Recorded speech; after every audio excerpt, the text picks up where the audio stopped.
Graphical view में दूसरा point लिखिए। अब बोल रहा था नहीं वर्टिकल नहीं हॉरिजॉन्टल में लिखवाइए, तो लिखिए इफ लिखो any second point graphical view बता रहे थे ना, उसमें पहला पॉइंट कल लिखवा दिए थे। दूसरा point if any horizontal line, if any horizontal line, ठीक है, if any horizontal line intersect the graph या cuts the graph, intersect the graph, if any horizontal line intersect the graph at only one point, at only one point, at only one point, ठीक है, then graph is, या ऐसे करो then function is, then function is one function,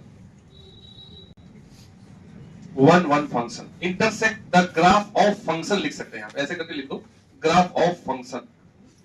मतलब हम पहले function को पहचान लिए, नहीं कैसे फंक्शन को पहचान लिए, वर्टिकल लाइन से है फंक्शन, अगर वो फंक्शन का ग्राफ है तब हम उसको हॉरिजॉन्टल लाइन से काटेंगे। If any horizontal line intersect the graph of function at only one point then function is one function, ठीक है, अदरवाइज मेनी वन फंक्शन, ये तो नहीं लिख देते हैं, otherwise function is many one.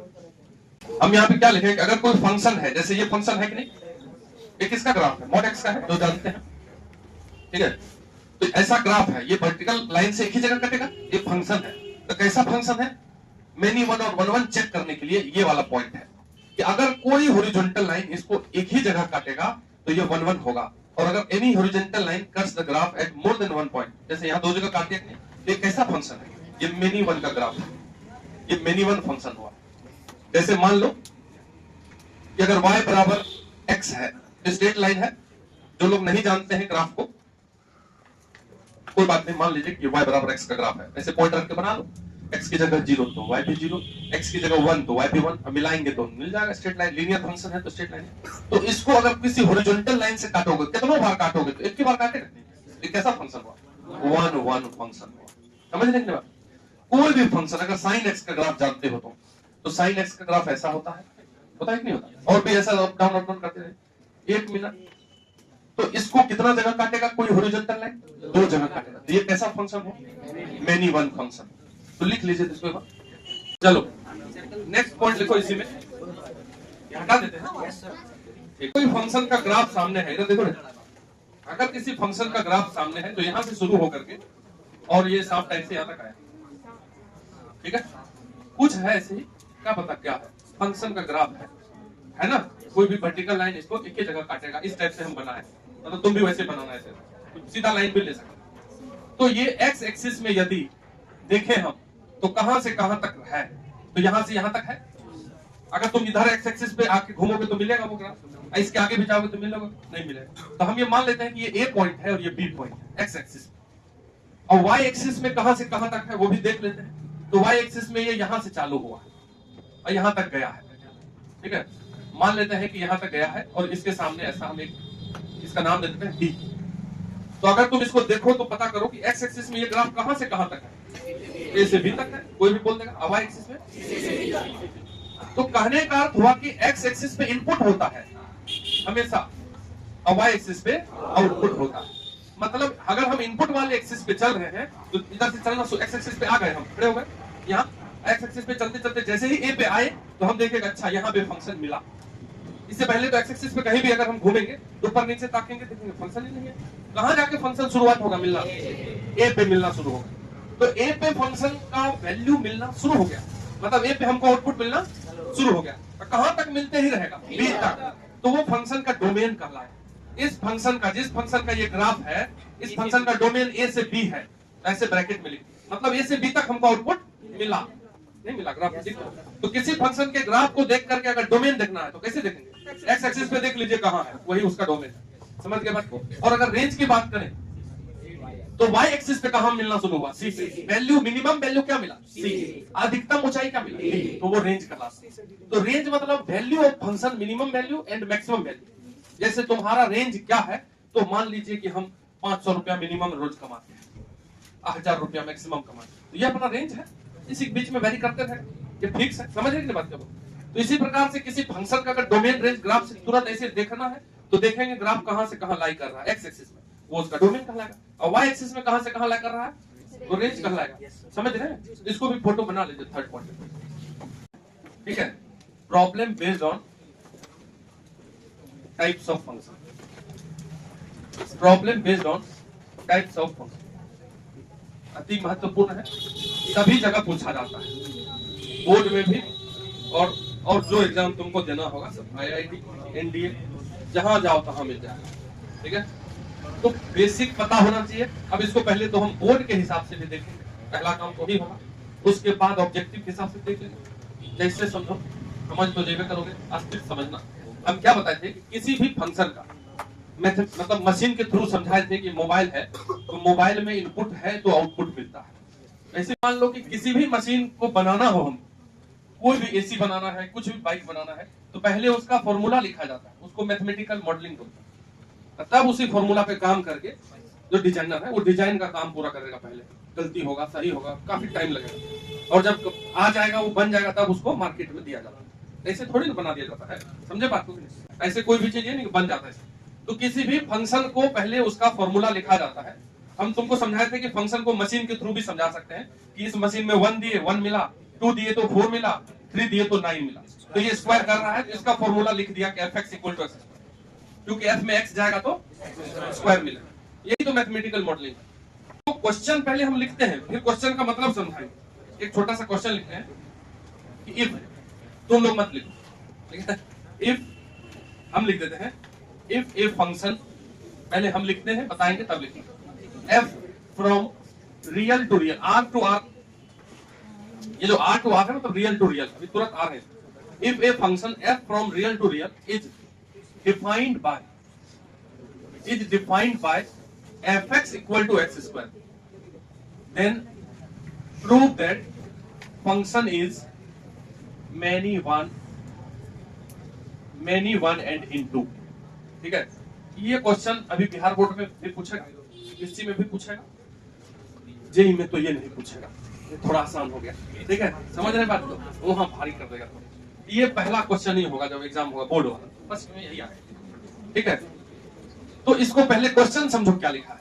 जब किसी फंक्शन में अगर ऐसा लिखा हुआ हो कि हमारे पास दो सेट है A और B, A में ABC रखा हुआ है और इसमें 1 2 3 4 रखा हुआ है, A पे 1 मिल रहा है, B पे 2 मिल रहा है और C पे 3 मिल रहा है, और इस फंक्शन का नाम यदि f है तो इसको लिखेंगे हम ऐसे, function f from A to B।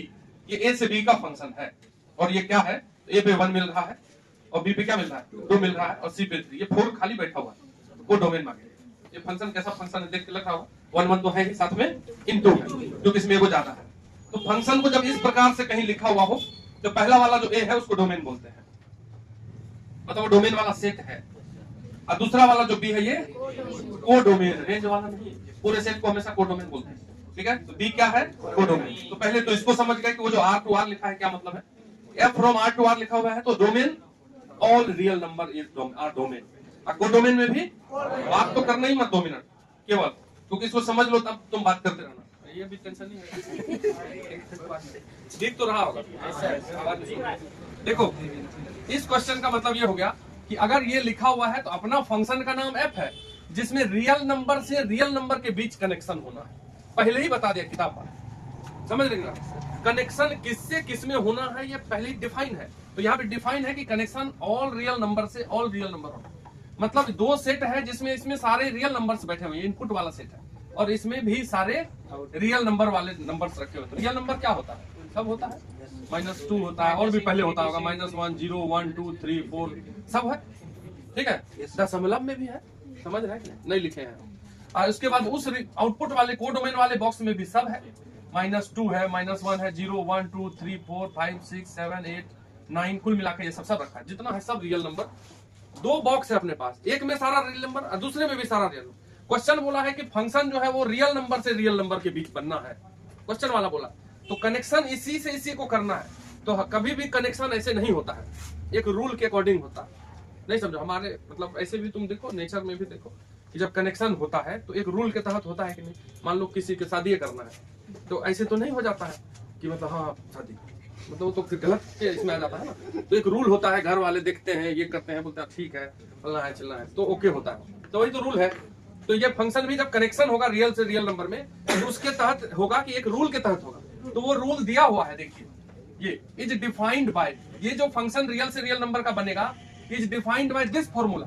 ऐसा नहीं कि कनेक्शन सबका सबसे हो जाएगा, मतलब कहने का अर्थ ये -2 किससे कनेक्ट होगा, तो -2 इसमें जाके रख के देख लो, x की जगह -2 देंगे तो उसका स्क्वायर क्या होगा, तो -2 4 से कनेक्ट होगा। ये फॉर्मूला दिया हुआ है, कनेक्शन का एक रूल दिया हुआ है। अब तो थोड़ा समझ रहे होंगे, ऐसे नहीं कि -2 को किसी से कनेक्ट कर देंगे, अपने मन से नहीं कर सकते। क्वेश्चन वाला बोलेगा, क्वेश्चन वाला एक फॉर्मूला लिख देगा, पहले लिख देगा ये कि किससे किससे कनेक्शन होगा, फिर बोलेगा कि किससे कैसे कनेक्शन होगा, तो उसके लिए एक फॉर्मूला दिया है, तो x स्क्वायर हो तो स्क्वायर होते जाएगा।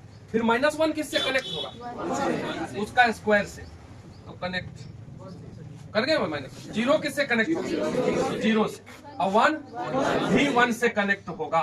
तो मैंने 1 दिखा तुमको कि -1 भी 1 से कनेक्ट हो गया सर, और 1 भी 1 से कनेक्ट हो गया, -2 भी 4 से कनेक्ट हुआ था, 2 भी 4 से कनेक्ट होगा, क्योंकि उसका तो ये फंक्शन में नहीं अभी लिखना नहीं है, ये लिखने के लिए है ही नहीं, ये तुमको समझा रहा है, ऐसे बोर्ड में थोड़ी लिखेंगे, तो कचरा हो जाएगा थोड़ा सा। हम बोर्ड में लिखने बताएंगे ना, ये तुमको हम बता रहे हैं कि क्वेश्चन कैसे सॉल्व होगा, समझ रहे हो सर, ठीक है। तो अगर हम इस फॉर्मूला से रियल नंबर और रियल नंबर के बीच कनेक्शन किए, तो हमको अभी शुरू में दिख गया कि कैसा फंक्शन है, तो दिक्कत है। अब 1 to इनटू कैसे देखते हैं, देखिए हमको इनटू साबित करना है। इनटू का मतलब ये होता है कि इधर वाला जितना भी नंबर है सब कनेक्ट हो जाए, तो वो ऑन टू होता है। अगर बच जाएगा कनेक्शन से 2-3 को भी, एक को बच गया, तब वो इनटू होगा, होगा कि नहीं होगा। तो तुम इधर नेगेटिव नंबर को देखो, थोड़ा सा नेगेटिव नंबर है, क्या नेगेटिव नंबर किसी का भी स्क्वायर होता है क्या, तो वो किसी से कनेक्ट हो पाएगा। तो ये जो नेगेटिव नंबर है ये बिना कनेक्शन का ही रह जाएगा। ये वाला जो 2 है ये कनेक्ट हो जाएगा, 2 किसका स्क्वायर होगा, √2 का, √2 इसमें है, रियल नंबर में होता है। फिर 3 भी कनेक्ट हो जाएगा, 5 भी कनेक्ट हो जाएगा, सब कनेक्ट होते जाएगा कहीं ना कहीं। लेकिन जितने नेगेटिव नंबर्स इसमें रखे हुए हैं वो तो किसी से कनेक्ट नहीं हो पाएगा, क्योंकि हमको पहले ही मालूम है कि नंबर कोई भी ले ले, रियल नंबर स्क्वायर करते ही पॉजिटिव हो जाएगा, तो नेगेटिव से कैसे कनेक्ट होगा। तो क्या तुमको ये ऐसे नहीं माइंड में आ रहा है कि ये मेनी 1 और इनटू है, आ रहा है कि नहीं आ रहा है, ऐसे इसको लिख सकते नहीं। ये हम अपने लिए बताए कि मन में कैसे सोचोगे तुम, कि ये जो लिखा हुआ लाइन है इसको हम ऐसे समझ गए कि ये मेनी 1 और इनटू है, कनेक्शन कैसे करते ये समझ गए। ऐसे नहीं करना है बोर्ड एग्जाम, पहले बोर्ड एग्जाम का बात कर लेते हैं, तब हम ऑब्जेक्टिव का भी बात कर लेंगे, सब समझा देते हैं, ठीक है। तो ये लिख बताते हैं बोर्ड एग्जाम कैसे लिखेंगे। कल हम समझाए थे कि मेनी 1, कल सब लोग आए थे ना, देखो मेनी 1 फंक्शन के लिए क्या समझाए थे, देखो कि अगर कोई दो आउटपुट fx1 और fx2 बराबर है, बावजूद कि अंदर वाला x1 और x2 बराबर नहीं है, तो ये मेनी 1 फंक्शन था। ये दो आउटपुट बराबर है लेकिन इनपुट इसको बोलते हैं अंदर वाले, इनपुट के अलग होते हुए भी आउटपुट बराबर हो तभी तो मेनी 1 होता है। और बोले थे कि देखना ये चीज को नोट कर लो कि जब एग्जाम में आएगा क्वेश्चन हम यहीं से बनाएंगे, बोलते थे यही लिखना पड़ेगा। और 1-1 के लिए क्या, 1-1 के लिए दोनों अगर fx1 और fx2 बराबर होगा तो ये इसी शर्त पर होगा कि x1 और x2 भी बराबर है। हाँ मतलब मेनी 1 में यहाँ इक्वल टू तो यहाँ नॉट इक्वल टू, अलग अलग, और 1-1 में ये दोनों सेम होता है। बस यही बात हमको बोर्ड एग्जाम में 1-1 मेनी, तो जब भी फंक्शन को मेनी 1 इनटू साबित करने के लिए बोला है या 1-1 इनटू साबित करने के लिए बोला है, तो पहले हम मेनी 1 साबित करते हैं। तो मेनी 1 1-1 में से कोई एक ही होता है, तय है कि ये मेनी 1 होगा। अगर एग्जाम में दे दिया है तो मेनी 1 या 1-1 में से देखते हैं कौन है, क्योंकि इसी दोनों में से वो होता है। तो इसको एग्जाम में लिखने के लिए मेनी 1 और 1-1 को साबित करने के लिए एग्जाम बोर्ड एग्जाम कहीं नहीं, हमको बोर्ड एग्जाम में लिखना है एक बार, इसलिए बोल रहा हूं, बाकी एक नंबर वाला में तो देख के ही मार देंगे, ठीक है। तो हम मानेंगे late x1 and x2 are, पहले देख लो तब लिख लेना, हम मौका दे देंगे। R2 इनपुट, दो अलग अलग इनपुट मान लिया, क्या मान लिए, x1 and x2 are 2 inputs. अब अपने मन से x1 पे आउटपुट तो fx1, x2 पे आउटपुट दोनों बराबर कर देंगे, खुद ही कर देंगे लोग। अपने मन से इस दो आउटपुट को बराबर करके देखेंगे कि क्या इनपुट भी बराबर आ रहा है।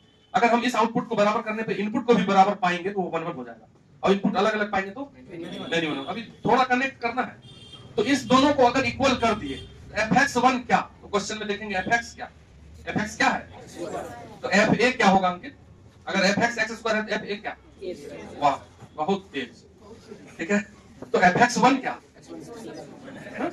ये fx1 क्या x1 का स्क्वायर, जब f a स्क्वायर हो गया f b स्क्वायर होगा, fx1 क्या होगा, बोलो ना घर क्या, अभी बोले बहुत देर से, ठीक है गलत हो गया इसलिए सही बोले थे। तो अगर fx x स्क्वायर है तो इसमें a देंगे तो a स्क्वायर, b देंगे तो b स्क्वायर, x1 देंगे तो क्या x1 का, x2 देंगे तो, यहां तक लिखे, ठीक है। अब तुमको ये सोचना है, यहाँ पे थोड़ा माइंड से सोच के लिखना कि अगर दो नंबर का स्क्वायर है, ये दो नंबर का स्क्वायर है कि नहीं, और दोनों बराबर है, क्या वो दोनों नंबर अलग भी हो सकता है, हो सकता है, 2 का स्क्वायर और -2 का स्क्वायर, तो बस हो सकता है अगर अलग अलग, तो हम यहाँ से ये लिख देंगे x1 not equal to x2 is possible, समझ रहे ना।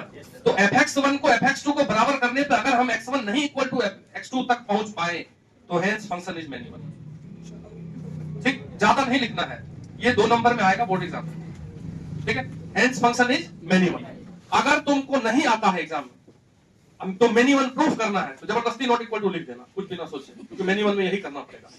अब पहली बार मेनिमल और 1 1 फंक्शन में से एग्जांपल चेक कर लिए कि ये फंक्शन मेनिमल है, 1 1 नहीं है, चेक हो गया कि नहीं चेक। अब हमको क्या साबित करना है, ऑन टू इनटू, तो ऑन टू और इनटू में से दोनों में से एक ही होगा, होगा कि नहीं होगा, तो ऑन टू इनटू में से क्या होगा, ऑन टू इनटू का डेफिनेशन क्या होता है, डोमेन रेंज देखेंगे, वो डोमेन देखेंगे, डोमेन को तो देखना ही नहीं है ज्यादा, तो हम बोलेंगे देखिए इस फंक्शन में क्या दिया हुआ है, डोमेन क्या दिया हुआ है, फंक्शन में डोमेन इज गिवन, तो डोमेन है ये, इसको बोलते हैं डोमेन, तो डोमेन है ऑल रियल, ऑल रियल किसको बोलते हैं, -इंफिनिटी से इंफिनिटी, जिस नंबर को हम नंबर लाइन पे रख पाए उसको क्या बोलते हैं, रियल नंबर बोलते हैं, तो हमारा डोमेन यही है। अच्छा को डोमेन भी दिया हुआ है, को डोमेन क्या दिया है, ऑल रियल -इंफिनिटी से, लेकिन हमारा जो फंक्शन है वो स्क्वायर फंक्शन है, स्क्वायर फंक्शन कभी नेगेटिव होता है, हमेशा पॉजिटिव होता है, उसका जो रेंज मिलेगा स्क्वायर फंक्शन वो तो 0 से इंफिनिटी मिलेगा, 0 मिल सकता है क्योंकि 0 का स्क्वायर क्या मिलता है 0, लेकिन किसी भी नेगेटिव नंबर का स्क्वायर क्या हो जाएगा, पॉजिटिव।